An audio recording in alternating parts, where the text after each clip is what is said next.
Welcome to Showdown. I'm Mark Kaysen. It is Wednesday, July 17th. And tonight, if you rush home, you can listen to J.D. Vance, who will explain to you why Donald Trump is America's Hitler. Oh, I'm sorry. He doesn't tell that story anymore. Okay. We won't worry about that. But anyway, that was the story. That was what J.D. Vance used to say. He used to say that, he used to say more than that, actually. He said that Donald Trump was likely America's Hitler. He said that Donald Trump was unhinged and unfit for the office and so forth. We all know the story. And if you don't know the story, which has been told so many times, not, of course, for Chris Christie, not, of course, for Mitt Romney, not for Liz Cheney, but for so many of these other people in the Republican Party. And now, as of last night, the same story has been told by Nikki Haley, which is essentially this. Donald Trump is unfit to be president. Donald Trump is insane. He's dangerous, unhinged, all of these different things, except when it's necessary, you can just look at everybody and say, Saturday Night Live style from 40 years ago, never mind.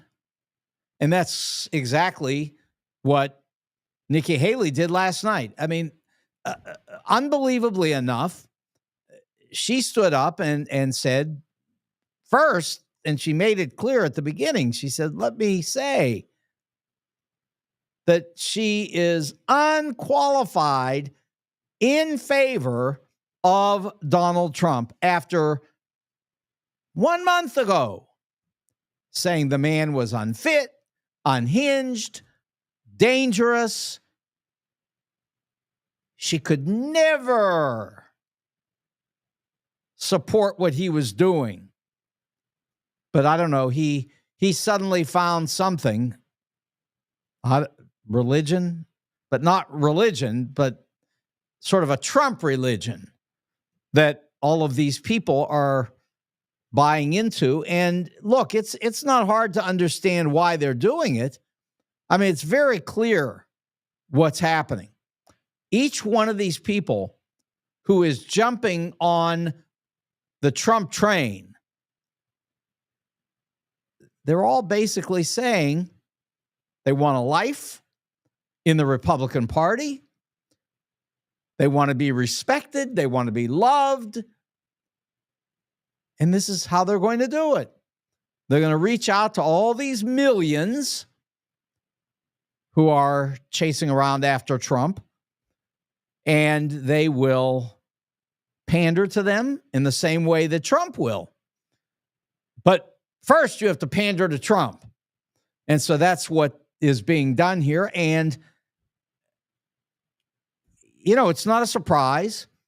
It's certainly not an example of a profiling courage, which, of course, you would definitely identify as being Mitt Romney, Liz Cheney, Chris Christie. These people have stood up and done what was necessary.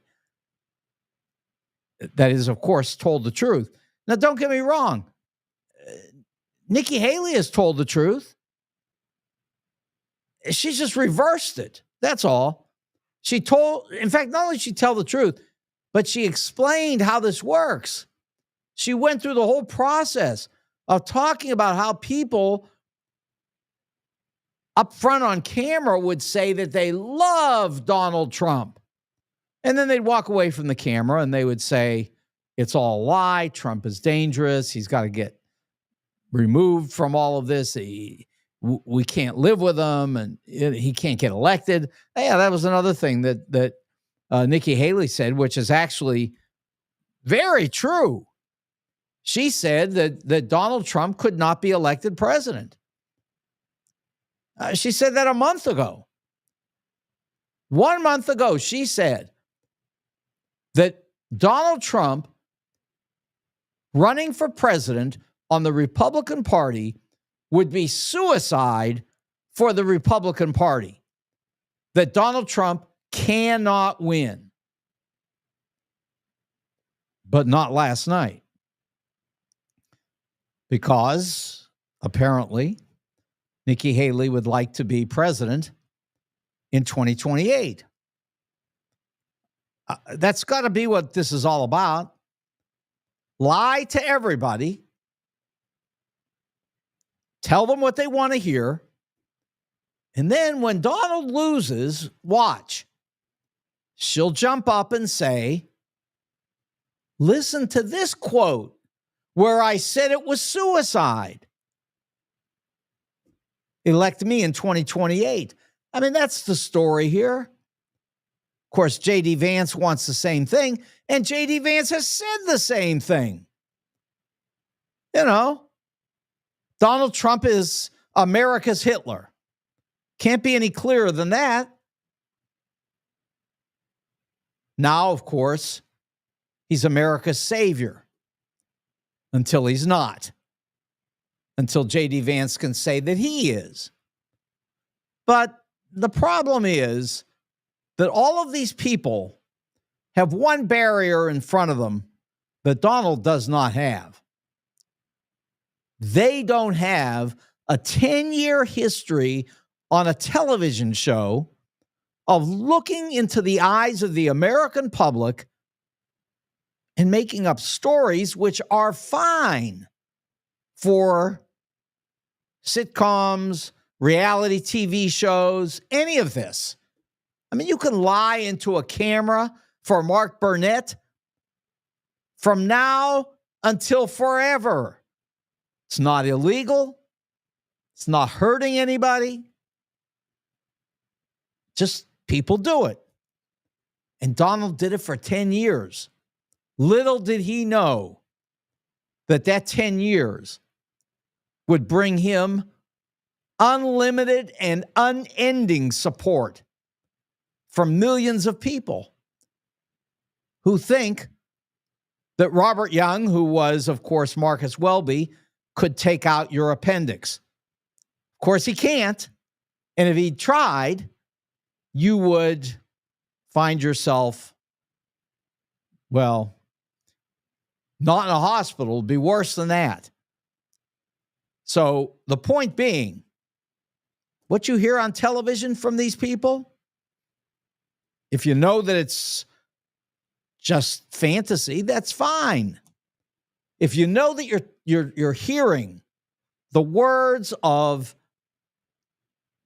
one of the greatest con men in American history, and that for sure we can say about Trump, that as far as being a con man, as far as his lying abilities, this guy is among the best in history.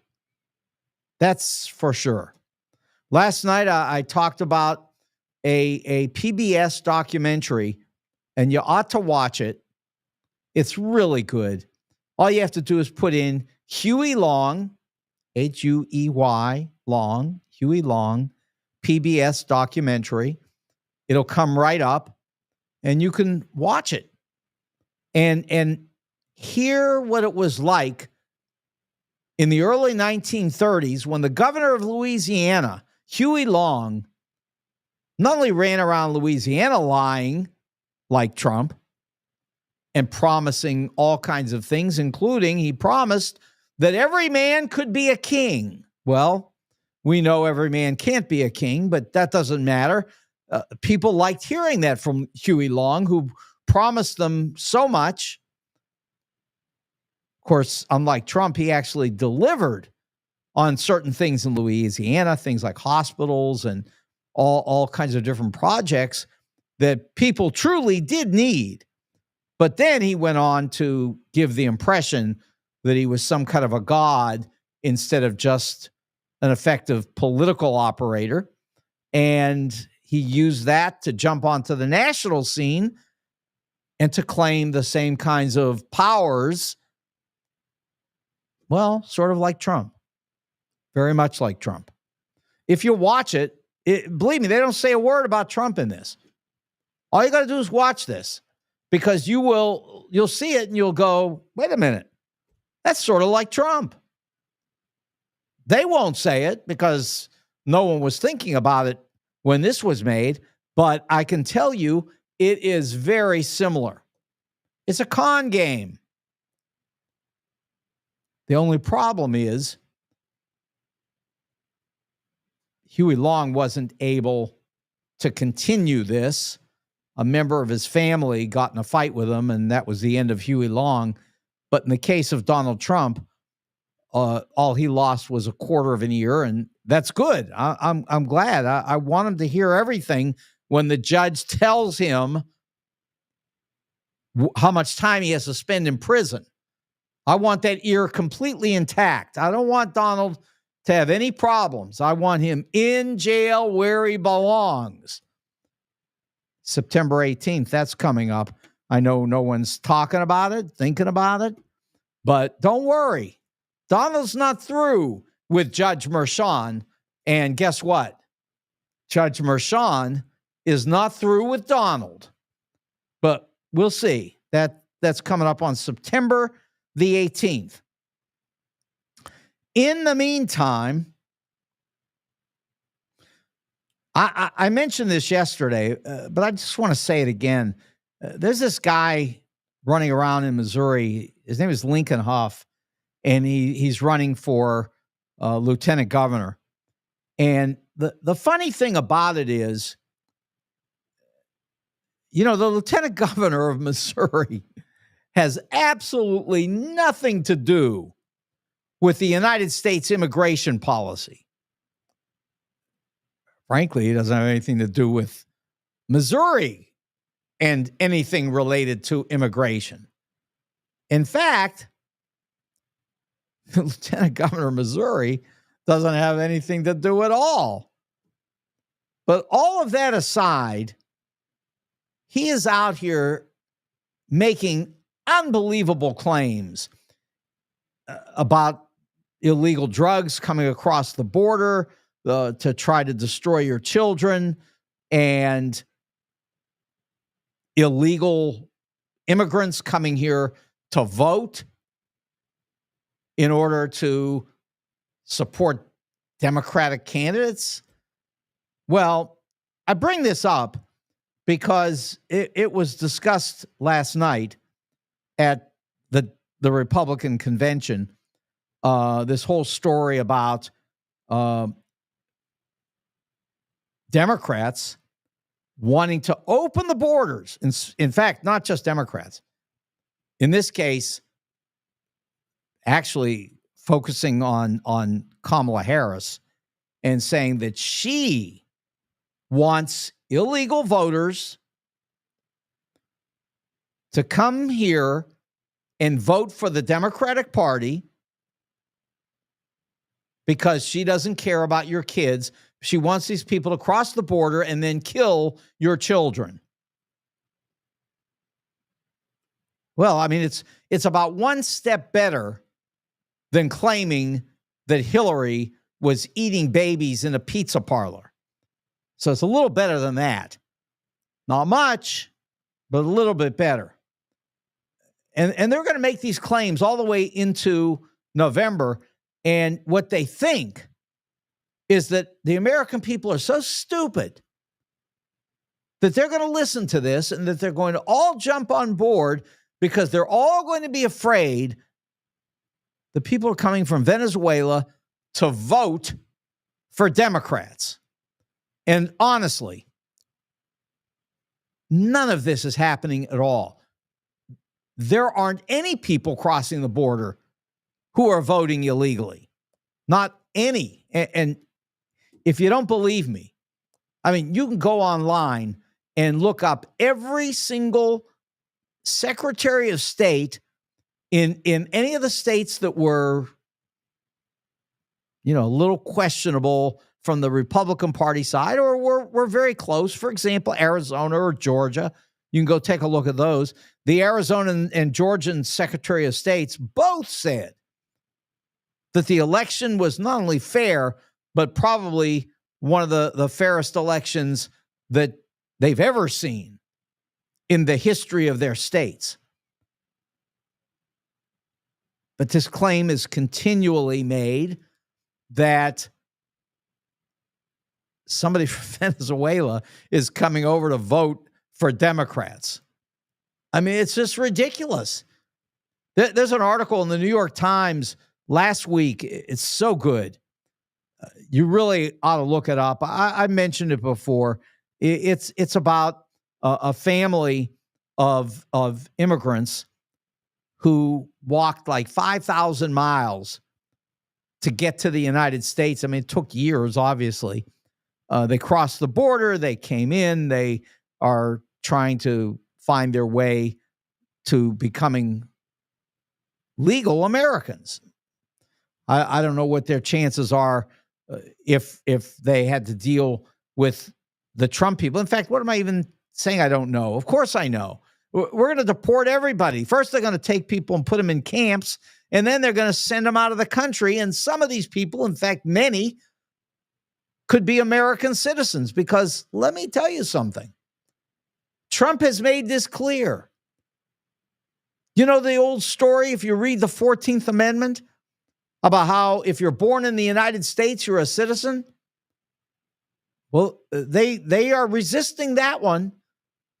Trump and his people are resisting it. They resisted it 4 years ago, and they certainly are now. And basically what they're saying is that if you read the words say something about being within the jurisdiction of the United States, being born here and within the jurisdiction of the United States, and they're making the claim that everybody isn't within the jurisdiction of the United States, and therefore you can just send them back. It's nonsense. Believe me, it doesn't mean anything, and there isn't any court that would uphold anything like this unless, Donald were president and insisted, and then you got a bunch of alien cannons running around willing to do the bidding of the new American Hitler. I mean, this is what's going on here. This is insanity. And with that in mind, Senator Sheldon Whitehouse, who is the leader of this in the Senate, and now President Biden, have come out in the last 2 days with some very strong proposals for reforming the Supreme Court.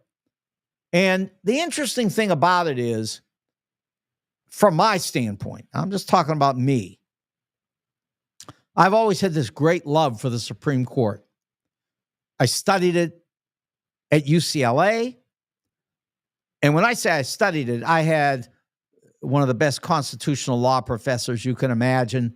He was incredible. Today, he's in his 80s. He's a professor emeritus, and he was just incredible. Name is Robert Gerstein, and he taught for decades at UCLA.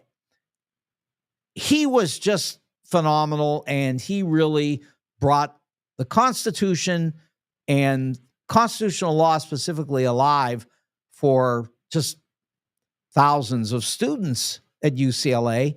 And he was one of the best professors I've ever had. And I can tell you now, because he was also teaching us this, for me, in my case, it was 1970. So it was right on the heels of all of the decisions that were made by the Warren Court, which dramatically changed American society. Now, here's the thing. As American society changed, there were indeed people who felt that they were being mistreated, ignored, demeaned, all those kinds of things.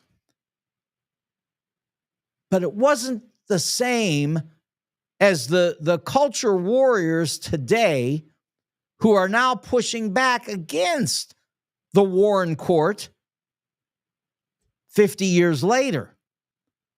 And let me show you why. Listen how important this is. Listen how there's a difference between what the Warren Court did to change American society. In fact, it was clearly a cultural revolution in every respect, including what many people describe as a sexual revolution. And the truth is that it's understandable how some of the men felt that they were being ignored, mistreated. Their rights were being taken away. Because listen to what their rights were. Their rights were to own their wives, to be able to prevent their wives from signing documents, from, if you go back just a little before any of that, 1920, 50 years before Earl Warren, actually 34 before Brown versus Board of Education, women got to vote. So it wasn't even that recent. It was that women got a chance to vote. From 1920 to 1950 is such a short period of time. Men were very upset. And here, after all of this, look what they were being told. And I'm going to go through some of this. Let's start with Engel versus Vitale.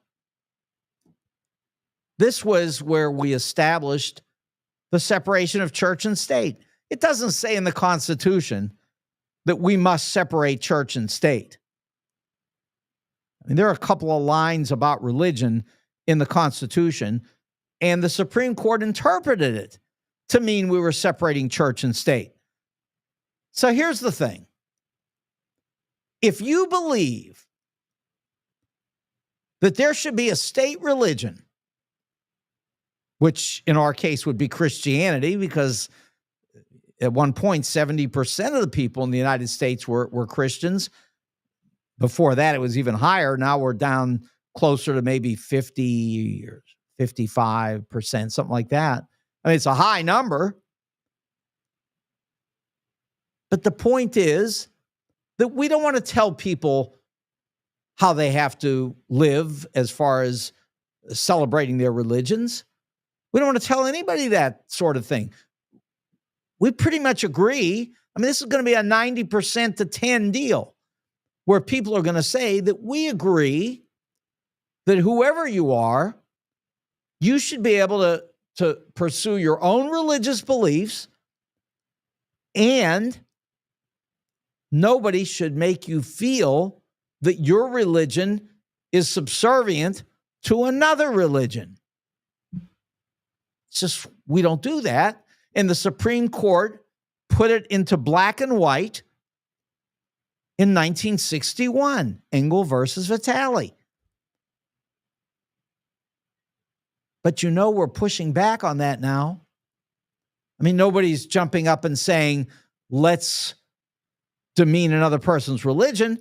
But we all know that this business of putting up the 10 Commandments in everybody's classroom, that this is prohibited by the Supreme Court, that it was done not to hurt anybody, the reverse, to help everybody, not to put down the 10 Commandments, but to allow anybody who wants to pursue the 10 Commandments to do that, and to allow Ronald Reagan Jr., who says he wants to be free from religion, to do his thing, to pursue whatever religious or non-religious beliefs he's got. That's why he gets on television And he says, after he goes through his whole little thing on how we shouldn't be controlling people's religious views, he says, I'm Ronald Reagan, not afraid to burn in hell. And it's kind of funny, and, but it's funny because it's partly true. He doesn't believe in any of this, and he doesn't want to be pushed into anything. And that was the meaning of separating church and state. You go to church for your religion. You go to the polls to vote for your government. But you don't go to your polls to vote for somebody's religion. You do your religion in your church. And we do our politics at the polls. That's the only thing that they were saying back in 1961. But I can tell you that there have been people who have been burning over this for 50 years, 60 years. They're tired of it. They think this is unfair. They want to be able to proclaim their religion everywhere, and they can. No one is stopping them. But you can't put the Ten Commandments or the Quran or the Torah or anything else in a classroom. None of it. The classroom is not for permitting the school to try to impose a religious view on students. We don't do that. That's what the Supreme Court did in 1961. Sounds impressive, really. And to me, as a young constitutional law scholar at that time, I thought, this is tremendous. You've got the Supreme Court trying to protect people in fabulous ways. It was exciting. Now, unfortunately, here we are in 2024 trying to reverse every bit of it. And by the way, if you're listening, Les, and you probably are, I know you just tried to call. I didn't have Bluetooth connected, but I do now. Huh? The new board doesn't have the Bluetooth set up yet. Oh, okay. Sorry. Never mind. Doesn't work. Can't take the phone calls. So relax. Leslie, go relax. It can't be done. Okay. So, and that's why we don't even have it up on the screen, but my brother likes to push the envelope, and I don't blame him. That's okay. I never told him otherwise. Okay, so let's back up. Engel versus Vitale, we were protecting people. We were expanding people's rights within the country. We were making it possible for Ronald Reagan Jr. to get on TV and to say anything that he wanted to say about religion. But now it's being pushed back. And that's not the end of it. What else would they like to push back? Well, Griswold versus Connecticut is one. Griswold versus Connecticut, there was a case where a family was using birth control. And the government found out. Now, here's my point. How would they find out? Why would they find out? Why would they want to know? Well, you better go try looking up Project 2025. Remember, Michael, who just wrote in, speaking about divorce rights, and that you're right, Michael, that's in Project 2025 too. They are going crazy. Do you have the right to get divorced if you're married? I guarantee it's a 90-10 issue guaranteed. I mean, these are all 90 to 10 issues. These are things that everybody in the United States wants to be able to do. Practice your religion any way you want, not have somebody impose theirs on you. You have the right to be divorced if you get married and you're not happy anymore. You can use birth control. I mean, these are all 90-10 issues. But the Project 2025 Heritage Foundation people, given this assignment by Donald J. Trump, have come up with all kinds of ideas which essentially make the United States Iran. This is creating an Iranian theocracy. This is crazy. Somebody the other day said to me, and it's true, this is like the Taliban. Why would we do this? But they're not through. And I'll get back to the few more constitutional law cases I want to mention shortly after I help you to figure out where to go to eat after you expend all this energy fighting against Donald Trump's version of the unified Reich. And, you know, people don't talk about that much. I'm not sure why. Maybe they're afraid. But Donald posted it online and promised that he would deliver the unified Reich as soon as he became president. And then he quickly pulled it down and claimed that someone else put it there. Just like he claims that he's never heard of Project 2025. So, you know, this game, this is an old Donald Trump game. He tells you what he's going to do, and then he turns around 2 seconds later and says he never heard of it before, and then he thinks that he'll be able to bring out all of this language at a later time and say, well, I told you. It doesn't matter. He won't be elected dog catcher, I promise. Really, he won't. All of this nonsense right now, there's some enthusiasm around the convention, and, you know, J.D. Vance is going to speak tonight, and that's supposed to be a big deal. I am telling you this. There is a campaign coming, and it is going to be brutal, and it is going to be won by the Democrats because women, blacks, and this is the real interesting part, young people. And that's where we have to wonder, because there's no question that there are young people out here who are attracted to Donald Trump. I don't know if it's because of the television show. I don't know if it's because they're crazy. I don't know what it is. But there are some. Now, Joe Biden still leads by a substantial margin among young people.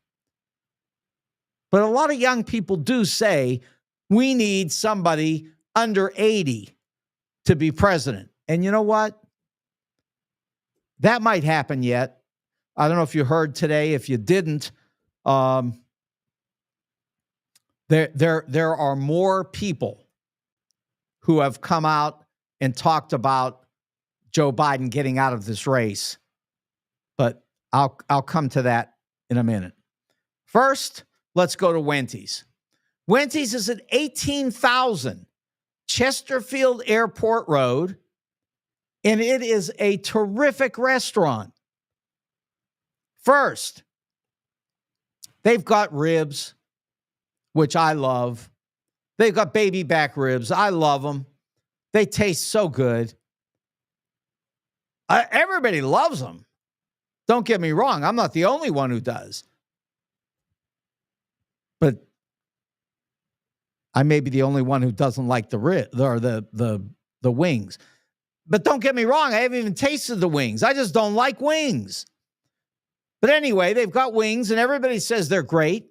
And that's, again, one of the main things that you're going to want to think about when you go to Wendy's is those terrific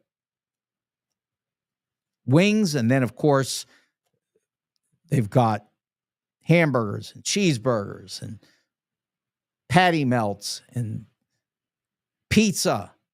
Come on. Everybody loves pizza, right? And believe me, they got great pizza. They've got outstanding onion rings, which I love. They've got salads. They've got drinks. They've got everything. I mean, it's a terrific restaurant. Great people working there. Excellent atmosphere. You might catch Ben there if you're lucky, which lately I've gone there a few times and he has been there. I got to tell you, Wendy's is a terrific place to go, and 18,000 Chesterfield Airport Road's the place to go. Enjoy all their great food, and when you get through, if you're still hungry, all you got to do is drive down the road to Defiance, and they won't even know how much you're really eating because you go to Defiance, 2999 South Highway 94. You can pretend it's the first time you started eating all day and go through the whole process all over again. I can't speak for how much weight you're going to gain, but at least nobody will realize what you're actually doing. Wendy's Roadhouse in Defiance, 2999 South Highway 94. All the same great food that you can get in Chesterfield Valley. Go to Wendy's. Now, if you're looking for a jewelry store, 4506 Hampton's the place, and that is Jewels on Hampton. Al and AJ have a terrific jewelry store. It's not just a store where you can buy some jewelry. It's a jewelry store where you're, first of all, dealing with just fabulous owners who you're going to love to meet them. You really will. You got questions about jewelry, they'll be able to tell you anything you want to know. They can design jewelry for you. They can help create jewelry that you tell them how you want it designed yourself. I'm telling you, they do everything. And if you want to look through all the different jewelry that they've got, they've got cases and cases of jewelry throughout this giant area, and it's there for you to go look. And really, it's just a terrific place to buy and sell coins and jewelry. You can do that as well. And at the end of the whole process, if you realize that your watch isn't working, just pull it off your wrist, hand it over to Al, and they'll fix your watch for you too. They do everything. It is Jewels on Hampton, 4506 Hampton in St. Louis. Al and AJ's his son. Check them out. And finally, one of the great suit stores in Missouri, and that's the St. Louis Suit Company in Clayton. They are on the corner of Central and Forsyth, and all of the great clothes that I buy come from the St. Louis Suit Company. And here in 2024, as the fashions have changed, I can now wear blue jeans with my suit coat and Chucks with my jeans and a nice shirt and tie.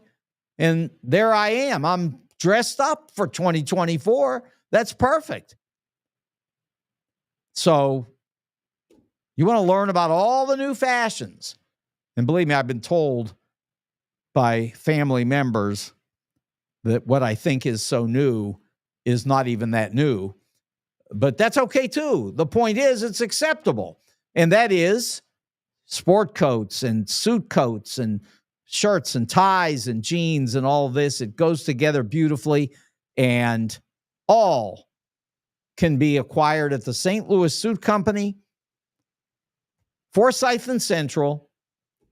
And here's the deal. We're quickly moving through July. I understand it's, 90, 100 degrees out every day.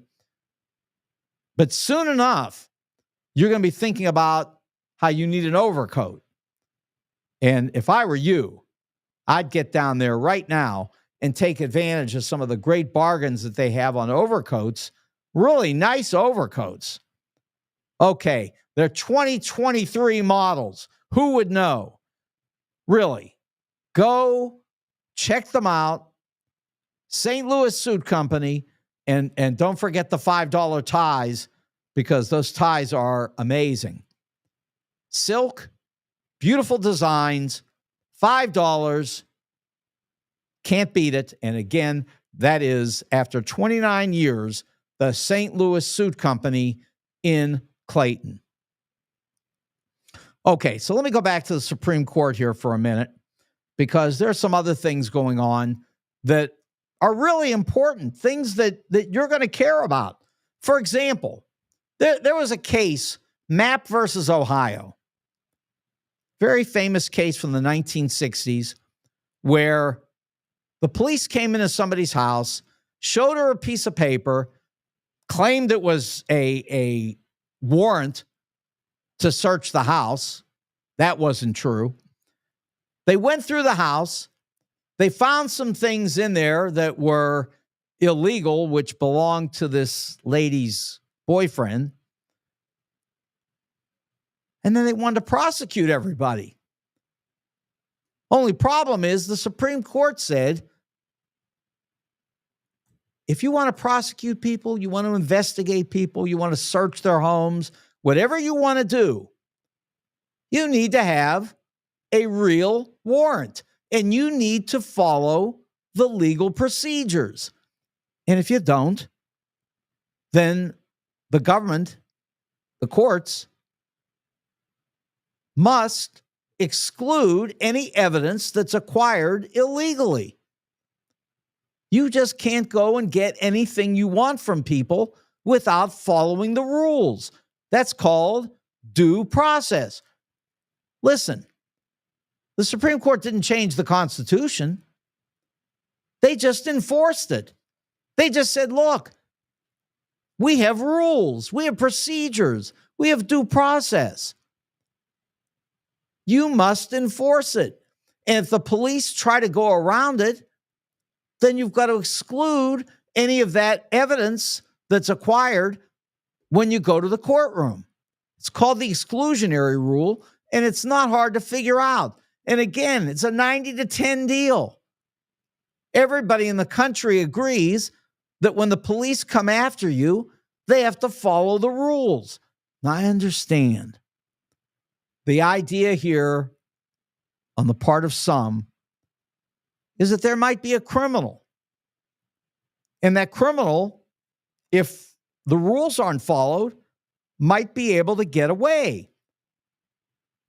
Wouldn't even be in trouble. You break the law, but because the police break the law, you get to go free. The problem is, most people aren't worried about that. There are some who think it's wrong, and I can tell you right now that, I brought up this article from Amy Coney Bryant, and she went through this whole thing. I'm sorry, Barrett. See? Joe Biden. The problem is some people feel that some of these laws, some of these decisions were made at the court in a way that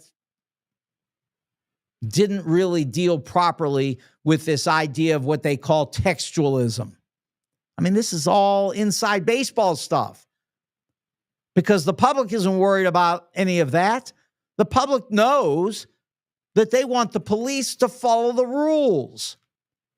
Just like Michael wrote, yeah, we'll be like Russia. The KGB can just knock on the door and tear apart your house. But see, that's not what we're doing. 90% of the people in the country don't want that. So that's why Mapp versus Ohio is an important decision, which we know the Supreme Court has followed as a precedent for 60 years. This is our entire system of constitutional law. You know, in this country, the legislature passes laws, but also the courts make decisions that become part of what we call case law. And these precedents that are part of case law, that's just as important as something that is passed by Congress. In fact, maybe more so, because the Supreme Court has said this is the rule and you have to follow it. Miranda versus Arizona. Everybody knows what Miranda rights are. We all have seen enough Law and Order episodes, and you know that you've got to read somebody their rights if you're a police officer. It's not that hard. All you're doing is telling them what their rights are so that they don't go off doing things that they shouldn't do under the Constitution. We want to make sure everybody has a fair opportunity at being treated right under the law. Again, Amy Coney Barrett says in her article, which I brought up here and told you where to find it.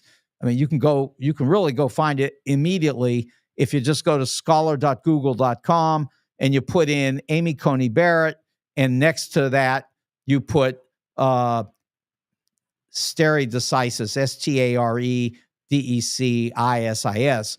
It's just precedent. It's just precedent. And her article goes through a very important point, which is that we have precedents that the court follows.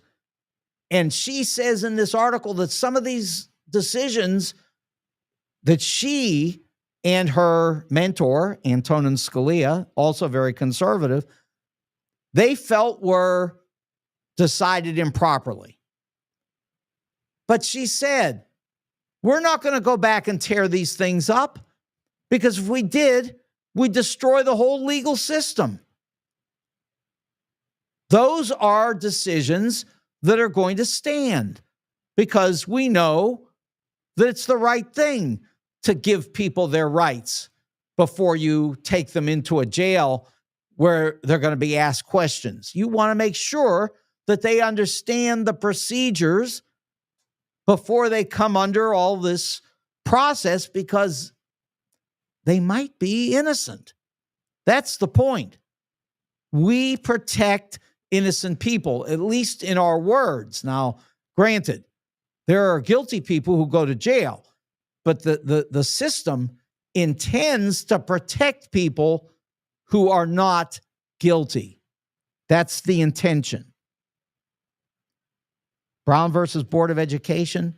Again, Coney Barrett says it was decided improperly, but we're obviously not going to go back and say that black people can't go to restaurants, that they can't go to your schools anymore, they can't go to swimming pools. Come on. Aren't we better than that? What a dumb question. Go ask them out in Francis Howell. Go ask them out in Wentzville. Of course we're not better than that, because there are white people in all of these places who want to shut down diversity and equity and inclusion. Why? Because they're afraid that if their son or daughter is sitting in a classroom and they learn about slavery, somebody might come home feeling uncomfortable. Gee, I'm so sorry to hear it. How uncomfortable do you think black people were for 400 years from 1619? So, if your child is uncomfortable learning about what the United States did starting in 1619, well, guess what? We're sorry.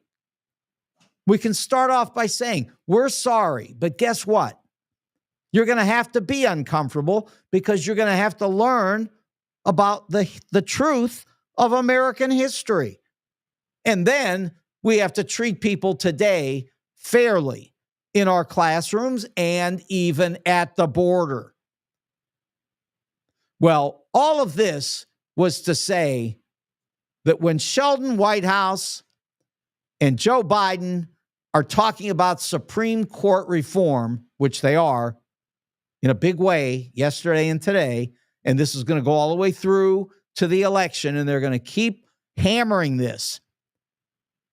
And one of the things I guarantee is going to be involved is expanding the court, which is a necessity after Mitch McConnell and those crazy people didn't follow the rules when they were preventing Barack Obama and later Joe Biden from getting their appropriate choices for the court, which were then turned over to Donald Trump.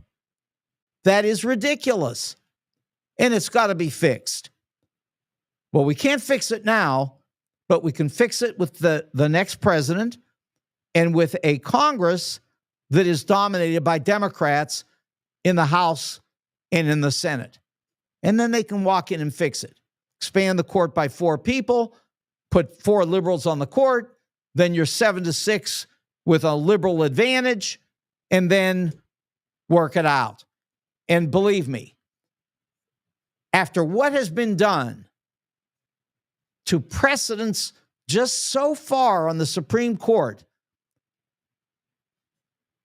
that 7-6 new advantage to the left will be the least anybody could do.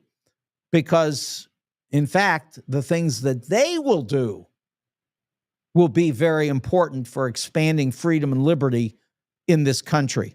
It's so funny that the very people who claim in the Republican Party to love freedom actually want to put themselves under a theocracy like the Iranians have under the Ayatollahs. Of course, the Iranian people don't want this either, you know. They want out. They know better. Unfortunately, 40% of the people in the United States know less about democracy than the people in Iran. And that's pretty sad. Few other things I wanted to touch on, which I've mentioned before.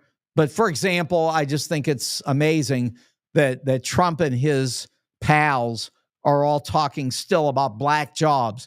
They haven't figured this out yet. They don't know that when they give this explanation about black jobs and what they're protecting, that what they're essentially saying is that all black people can do is menial work and that immigrants are being brought over here to do the menial work that black people are supposed to do. Black people aren't stupid. They don't want to hear this.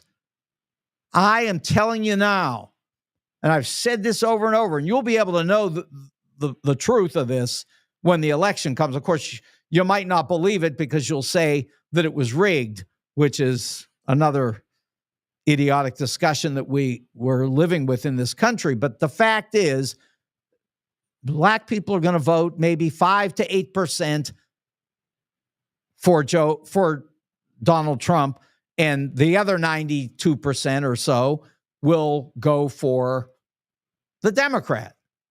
Now, if it's Kamala Harris, I can guarantee it. That's no discussion.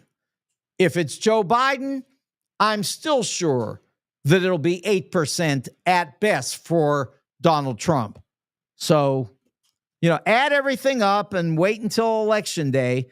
But I promise you, this unbelievable story that's flying around out here about all these black votes that are going for Trump, it's all in his head. And if you listen to what he's saying, well, that's your fault because it's not true. Tim Scott got in a big argument with the mayor of Milwaukee, arguing about the black vote. And Tim Scott is just parroting Donald Trump.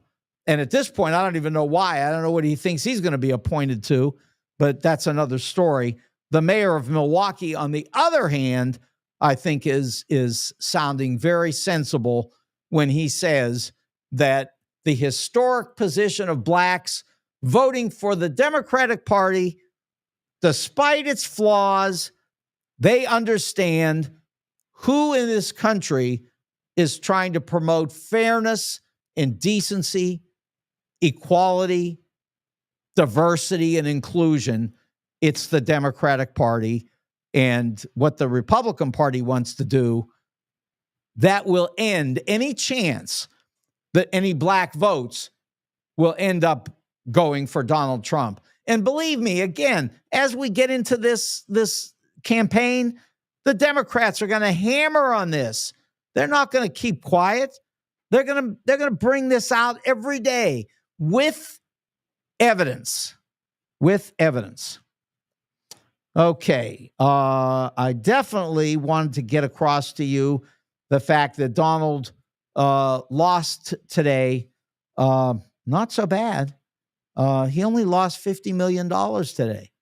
And really, that's not so terrible. I mean, there are many days when he loses 100 million, 200 million, a billion. But no, today he only lost 50 million. So that's good. That's that crazy thing of his, DJT, which is on its way to, I'm going to say, $1. That sounds reasonable. So you can be looking for that in the near term. And then as far as the markets are concerned, they were a little rough today. The